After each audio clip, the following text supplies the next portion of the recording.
Hello, everybody, and welcome. First movie I'll be reviewing is Godzilla 2014. Overall, I like this movie, but it does have some flaws that bring it down as a film. Let's get into it. Let's start with the beginning. So, during the opening credits, we see some old footage about Godzilla and his origins. I think it's a really good introduction, since we get to see small glimpses of a Godzilla and his size.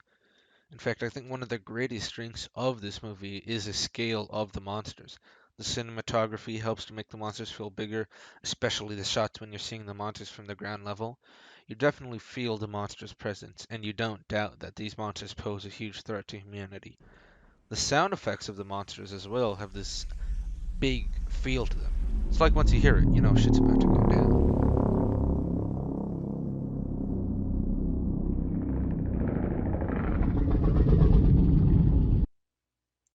In general, the visuals in this movie are top notch.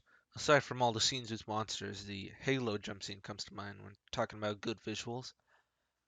This scene didn't need to look visually appealing. Edwards could have just put a scene of them flying down normally, I don't know. But it does look great, so I applaud Edwards for the extra effort. Unfortunately, there are two sides to every coin, and these visuals have a downside. They just aren't in the movie for that long. There's only around 10 minutes of Godzilla in the film, and in those 10 minutes, there's even less where he's clearly visible without fog or dust covering him up. This is what I think is the biggest flaw of the film. There's just not enough monster action that's clearly visible. There are a few scenes where we get to see Mutos causing destruction in broad daylight, and that's cool and all, but what's the name of the movie again? That's right, Godzilla. Godzilla himself, not counting old recordings of him, appears about halfway into the movie. Even then, we only get one great shot of him roaring at the camera, and then boom, we cut away from the action.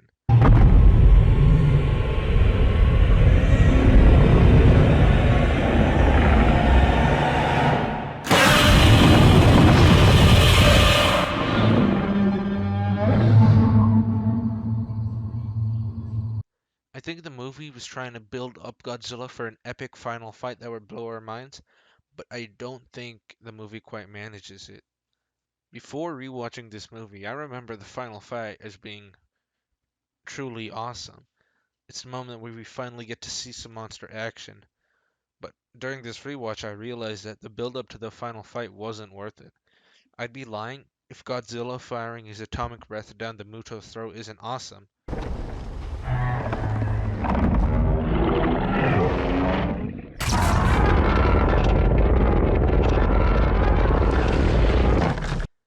But I don't think it quite makes up for withholding Godzilla for nearly the entire movie.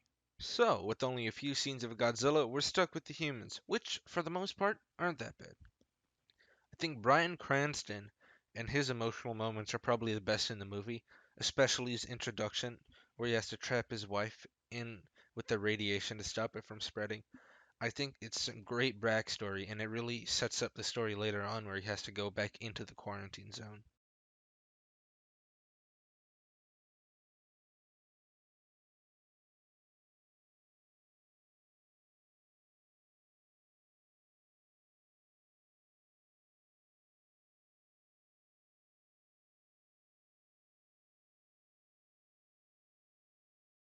Unfortunately, he's killed off somewhat early in the film.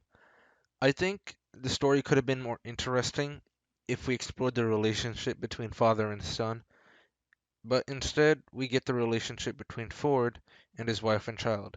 I don't think they're that interesting, and they don't really do anything important in the story, but I suppose they don't detract that much from the story as well, so it's okay.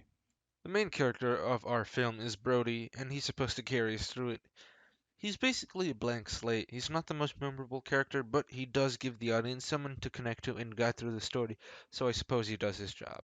My favorite character in the whole franchise is Dr. Ishiro Serizawa, and in this film, he's kind of put aside.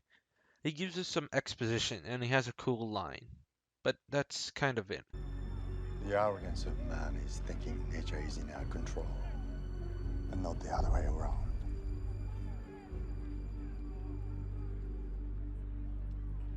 cartel fight.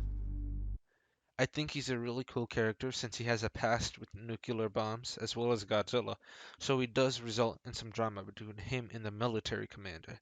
He's also a character that represents Godzilla's Japanese past, and I appreciate that. Callbacks to the original are always great. The other important character, which I was quite surprised to enjoy on screen, is the Admiral.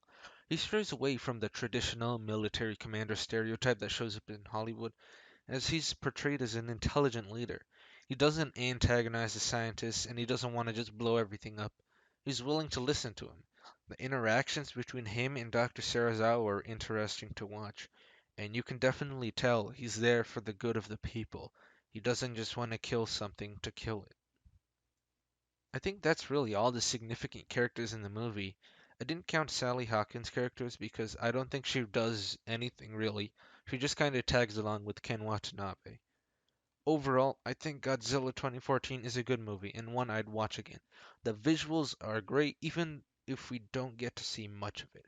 The story is nothing special, but the human characters are interesting enough to get us through it. It has a few major flaws, but it doesn't stop the film from being enjoyable.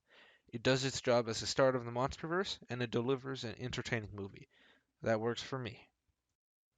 Anyways, what did you think of Godzilla 2014? Feel free to leave your thoughts in the comment section below. Also, feel free to leave constructive criticism as well. I felt that this review was kind of unfocused, so I want to improve on that next time. I may be using some formats for my next review. I'll be reviewing Kong Skull Island next, so be on the lookout for that.